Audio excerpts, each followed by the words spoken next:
So much of the time when I go out like in my wheelchair, I feel like people aren't seeing me as a person. I feel like people see me as the chair. And until very recently, I hadn't met anyone else who had my condition. And though I've only met them like online through support groups. I would try to hide, try to cover up my disability as much as I could. And I thought that by not wearing my hearing aids, even though that's disabling myself even more because the hearing aids are supposed to help me, I disabled myself because I didn't want someone to see that. I was afraid that them seeing that, they wouldn't want to have a relationship with me. They wouldn't be interested in me sexually. I do feel lonely. I don't know. Like I've been single for 2 years. We usually think of disability as some kind of physiological condition that limits the ability of people to function in society, to play the social roles that are typically expected of them. So disability would limit them in, say, their ability to work, or to be a student, or, in the case of what we're talking about, to be a lover or a partner. The result of the disability would be that they would be sexually and romantically impaired in some way. In fact, those expectations, those views of what disability is, point to the fact that disability is not simply medical or physiological. Much more importantly, it's social and cultural. It's a constructed identity, so that certain physical traits or mental traits of certain kinds of people get stigmatized, and the stigma is globalized to engulf their entire identities. I'm always feeling like I have to prove myself in so many different ways. The way I feel about myself is just different about how people see me.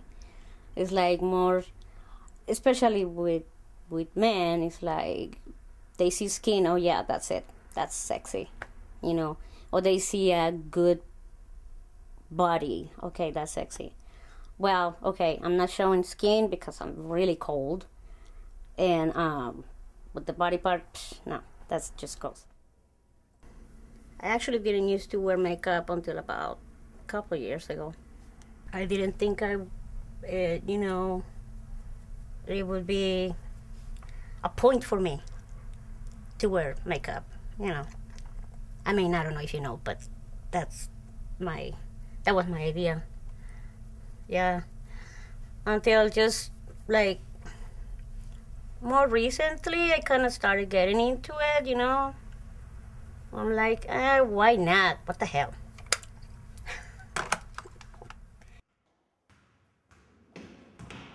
I actually studied disability rights and performing as a disabled person in college. I went to a very hippie college called the Evergreen State College in Olympia, Washington, and could create your own majors. And one of the things I watched was this documentary about disability and sexuality, and I remember just going, hey, you know what? I do have all those needs that everyone else has and desires, and it's okay to feel that way. You know, our symptoms and our disabilities are the things that people notice first about us, but they may in fact be the least interesting things about us. I was dating this girl for a while, and we had just had sex that day, and then afterwards she suggested we have sex in my wheelchair. The fact that it was her idea was awesome, and the reason that it is, beyond like the whole novelty of it, is that it's actually an ultimate act of acceptance. Instead of saying I'm dating you and I'm fine with you being in a chair, but if she's having sex with you in your chair, it's not, oh, it's fine, I'm okay with it. It's, I like it, accept it, and it's actually something that I'm interested in. For me, in general, I would much rather take my time finding somebody that I really want to date. I've gone on dates with plenty of people, and I've gone on second dates, but I want to make sure that I found the right person before I start to commit. So what I do is I tend to flirt a lot. Like, I tend to hang out with a lot of people to test the waters and to see what they're like. Meet a lot of cool people, and it's fun, which is really what matters for me. My only hope is that I don't break any hearts. Well, I think I have taught you, if I may be so bold, I've taught you. What do you think you've taught me about sex? I don't know what specifically I've taught you about sex, but I think in general, I feel like I can teach able-bodied people that sex doesn't have to be like intercourse. Sex doesn't have to be, penis and vagina sex. It can be, for me, basically, sex is anything that, gives me sexual pleasure that I can get off on, I'd like to think I have like sort of a wider definition of what constitutes sex. Sex is so many things. It's very much about pleasure. It's about knowing your body and knowing your mind. And it's also about knowing about danger, because there are dangers that go along with sex as well. And about knowing how to pleasure yourself and other people. And it's generative and it's fun and it can be painful and it can be mysterious, and it's definitely a gift. Instead of trying to sell disabled sex as being normal, which in a certain sense it is normal, I think there's a way of trying to sell it in a way that's both calling it quote-unquote normal and calling it quote-unquote weird or transgressive or queer. Because unless we face up to the fact that it's really going to scare the crap out of people, whether it's potential partners or healthcare providers or our families or our parents, if we don't face up to the scariness, we can't really find ways of dealing with the scariness. One of the things I've done, and the Disabled Students Union has done, is put on this series of panel discussions called Are Cripples Screwed? We chose that because it's kind of in your face, and it breaks down different stereotypes and different boundaries that a lot of people kind of feel interesting about. I love doing the panels. They're so much fun for me. Originally sort of started as like a dialogue about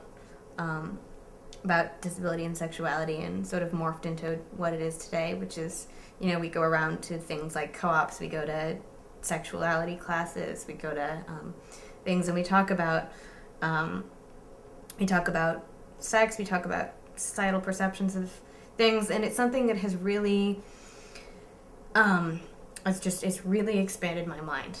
I guess for me, one of the important things about sexuality and disability is that it's kind of a constant among humans. It doesn't matter your station in life, but sexuality is a crucial and important part of it. So it's something, in a way, these panels are a way of identifying with people on, through the disability and through the differences that people have, very obviously on a surface level.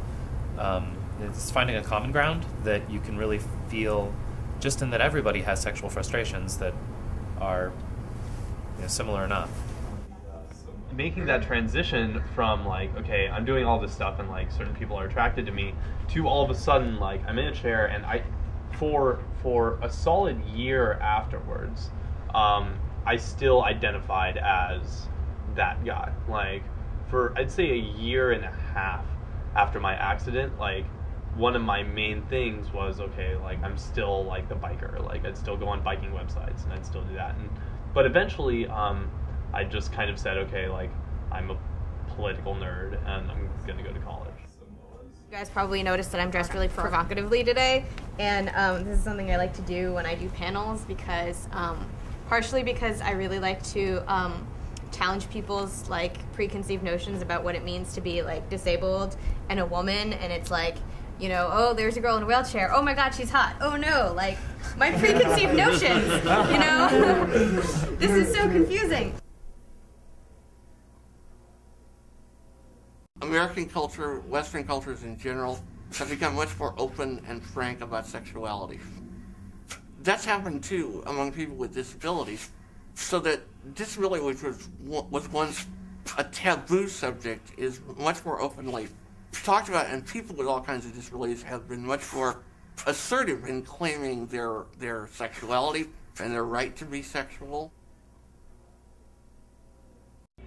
Disabled people, and myself included, are represented horribly in the media. I mean, in movies, in literature, in books, in TV, you never even see a crippled guy have a girlfriend. He's a great comic from over in San Francisco, goes to SF State. Everybody please give it up for my good friend, Jackson McBriar. I have cerebral palsy, which is awesome, because right now my leg is twitching, which is making me better at sex. I think that people view me as sort of a self-appointed spokesman for disability and sexuality, because that's what I talk about, and the reason that I talk about it is because very few people are. Until I see Stephen Hawking or some other famous crippled guy on the cover of some trashy romance novel, I'm still going to be forced to tell beautifully crafted dick jokes, because no one else is doing it. You know, I was drinking, and after 1 or 2 beers, I started to walk better. So I asked my doctor about it. It's like, well, Jackson, you have cerebral palsy. Anything that releases your muscles will help you walk better. Like 1 or 2 beers, an orgasm, or a joint. It's like, really, Doc?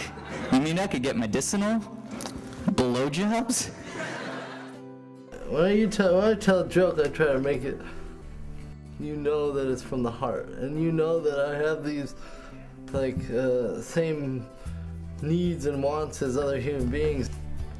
Getting to see disabled people as being sexual is part of, like, basically bringing them back into the human race and making them into, like, real people again. If I can help explode the paradigm that says that everything about me that isn't my body works and everything about me that is my body doesn't work, sex can explode that. Sex is desire, inspiration, life-changing. Touching, feeling, kissing. Intrigue, it's exploring unknowns, it's very emotional. Sex is surrender, sex is communion, sex is being alive.